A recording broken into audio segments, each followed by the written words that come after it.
Hi, welcome to the 24th installment of Drive Time with Mike. The lesson format we use at Walnut Street Church of Christ for our small groups known as community drive groups. Thanks for riding with me today. I want you to look at Luke chapter 8 verses 26 through 39.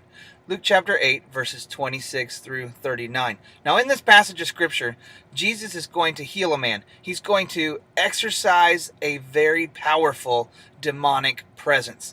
Now this demonic presence was so powerful that its name was Legion.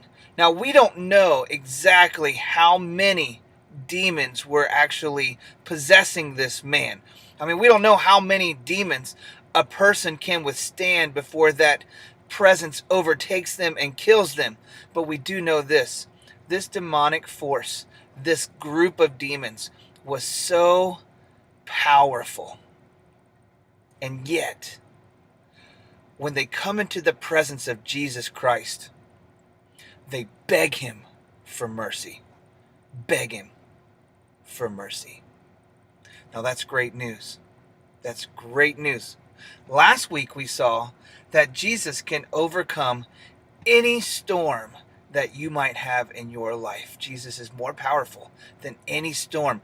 This week we see that Jesus can overcome any of your personal demons, no matter how much of a grip or how much control they have on your life.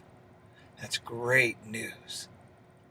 But we see something else too in this passage of scripture that is really, really telling. And that's this.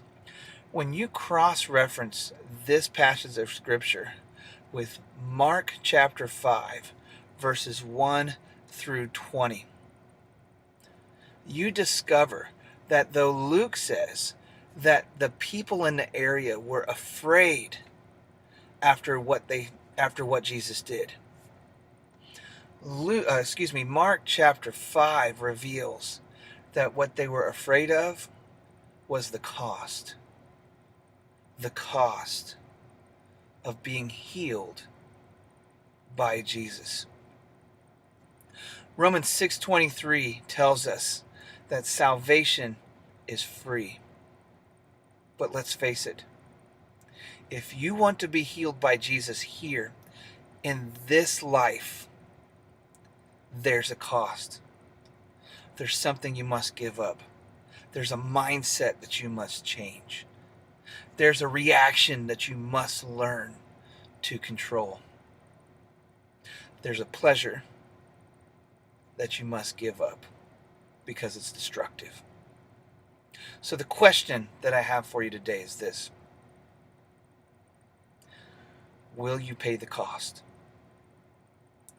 Will you do whatever it takes to be a disciple and experience Jesus' healing for your life?